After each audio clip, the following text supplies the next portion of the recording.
नमस्कार दोस्तों, जन मुद्दों की बात धर्मराज के साथ मेरे शो में आप सबका स्वागत है। उस्ताद जाकिर हुसैन जो भारत की संगीत की दुनिया के सबसे जगमगाते सितारे थे, अब हमारे बीच नहीं रहे। 73 वर्ष की आयु में अमेरिका के सैन फ्रांसिस्को के एक अस्पताल में उनका निधन हो गया। उस्ताद जाकिर हुसैन के मोहब्बत करने वालों की फहरिस्त इतनी लंबी है, इतने अलग अलग क्षेत्र के लोग उस्ताद जाकिर हुसैन से मोहब्बत करते हैं। हमारे साथ जो म्यूजिशियंस के आपने इंटरव्यू सुने होंगे जाकिर पर बोलते हुए, उस्ताद जाकिर हुसैन के बारे में बड़े संगीतकार क्या कहते हैं, इस पर आपने सुना होगा। लेकिन हम जैसे लोग जो मुरीद हैं, जो उस्ताद जाकिर हुसैन को जानते हैं अपनी तरह से, इस अपनी तरह से जवाहरलाल नेहरू यूनिवर्सिटी के मामू उस्ताद जाकिर हुसैन को कैसे जानते हैं, हमारे साथ आज उनकी स्मृति में उनको श्रद्धांजलि के रूप में हम उनको याद करेंगे। मामू, आप उस्ताद जाकिर हुसैन को जानते हैं, कैसे जानते हैं? जाकिर हुसैन को मैं लगभग 40-45 साल से जान रहा हूँ। जिस वक्त दूरदर्शन चैनल मेरे घर पे नया टीवी आया था, ब्लैक एंड वाइट टीवी, तब रामायण जैसे सीरियल देखने के लिए लोग आया करते थे मेरे घर पे। उस ज़माने में एक ऐड भी आता था, वाह ताज।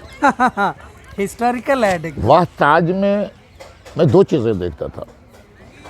सब लोग तो चाय पत्ती देख लेते थे, चाय पत्ती से मुझे कोई दिलचस्पी नहीं थी। वो ठीक है, उस्ताद जाकिर हुसैन ने वाह ताज कह दिया तो ताज को जहाँ पहुँचना था पहुँच गया।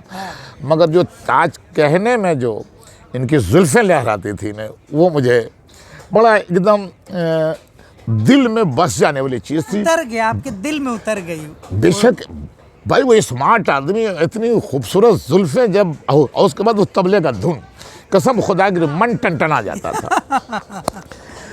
फिर एक बात और आती है कि इनका मुकाम तबले में क्या है भाई, क्या था, क्या रहेगा। जिस तरह उर्दू दुनिया, उर्दू शायरी गालिब को बिना कोट किए मुकम्मल नहीं हो सकता है, उसी तरह उस्ताद जाकिर हुसैन के तबले के बिना दुनिया का कोई भी म्यूज़िक खूबसूरत नहीं हो सकता है। और खूबसूरती के आप ये समझिए कि तबले के साथ जो उनका तालमेल, मैं तो कभी कभी मैं ये सोचता था कि मुझे उनकी उंगलियां बहुत छोटी सी दिखती हैं स्क्रीन पर्दे पे, थोड़ा सा बड़ा दिखे, थोड़ा सा बड़ा तब वो कैसे पटकता है, क्या करता है उनके, मतलब मैं हारमोनियम बजाने वालों को भी देखता हूँ, मैं उंगलियां जब चलाता है, मैं नुसरत की भी उंगलियों पे ध्यान देता हूँ कि उल्टे हाथ से भी कभी मार देता है, ये सीधे हाथ से भी मार देता है। इसका तो मुझे पता ही नहीं कि कब कहाँ से क्या करता है। और इसमें हारमोनियम में पता चल जाता है कि ये धुन बजा रहा है। तबले का हमको धुन का ज्ञान नहीं है। तबला सिर्फ एक है कि म्यूज़िक का एक अहम चीज़ है, एक अहम पिलर है कि इसी पे ही क्या बोलते हैं उसको, स्टेज आर्टिस्ट जो गा रहे हैं, गुलकार, इसी तबले के साथ साथ वो चलता है। वो नुसरत हो या गुलाम अली हो या क्या बोलते हैं, मेहदी हसन हो, तबले के साथ जब इनका, तीनों जो आपने नाम लिया, इन तीनों की खासियत है कि इनके यहाँ तबला वाले बहुत ही प्रमुखता से आते हैं। तबले के बिना, हमने ये भी बताया कि तबले के बिना खूबसूरत गज़ल गोई नहीं हो सकती है। तबले के बिना खूबसूरत कव्वाली का कोई सीन नहीं मुकम्मल हो सकता है। जिस तरह नुसरत ने तबले का, उसने अपने म्यूज़िक में जान डाल दी तबले से। क्या क्या असलहे थे उनके साथ। मगर मैं बाकी चीज़ों बजाने वाले में हारमोनियम जानता हूँ, एक लंबा वो क्या होता वो मैं जानता हूँ, मैं इन सब के बारे में बता सकता हूँ, मगर मैं तबले के बारे में मैं कभी नहीं भूल सकता। और जब तक दुनिया रहेगी तब तक तबले के रूप में सिर्फ एक आदमी का नाम मेरे ज़बान पे आएगा, मेरे दिमाग में आएगा, उसका नाम उस्ताद जाकिर हुसैन है। और मैं चाहता हूँ कि जाकिर हुसैन के चाहने वाले उनको खूब दुआएं दें कि अल्लाह तबले के बदौलत उनको कहीं अच्छी जगह दे दे, जाकिर हुसैन के लिए आला मुकाम अता करे। बहुत लोग तो बहुत कुछ मांगते हैं, मैंने कहा नहीं, छोटे ही जगह मिले मगर सुकून से मिले। ये मैं कह सकता हूँ, अल्लाह से गुजारिश कर सकता हूँ कि अल्लाह इस आदमी को साथियों, आप देख रहे थे कि उस्ताद जाकिर हुसैन के मोहब्बत करने वाले किस किस रूप में, दुनिया के किस कोने में, किस रूप में, कैसे उनको याद कर रहे हैं, कोई नहीं बता सकता है।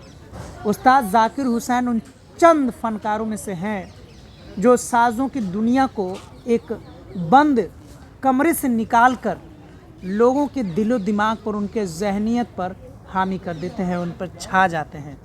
मैं कब्जा अपने- कर लेते हैं उस पर, कब्जा कर लेते हैं, कब्जा कर लेते हैं। कब्जा कर लेते हैं। बताइए, उस्ताद जाकिर हुसैन का हमें लगता है कि मामू के शब्दों में और मेरी इस मोहब्बत जो उस्ताद जाकिर हुसैन जी के लिए है, इसको श्रद्धांजलि के रूप में, हमारे लास्ट ट्रिब्यूट के रूप में उनके लिए, भले ही आज शारीरिक रूप से वे हमारे बीच नहीं है, उनका संगीत और उनका मोहब्बत हमेशा हम लोगों के बीच है और हम लोगों को आगे प्रेरित ही करता रहेगा, इंस्पायर करता रहेगा, अपनी मोहब्बत लुटाता रहेगा। इसी के साथ मैं आज आप सबसे विदा लेता हूँ। अगले हम मुद्दे में मिलेंगे, फिर से अगले मुद्दे पर मिलेंगे। मामू, आपका बहुत बहुत शुक्रिया। नमस्कार, नमस्कार, थैंक यू, शुक्रिया।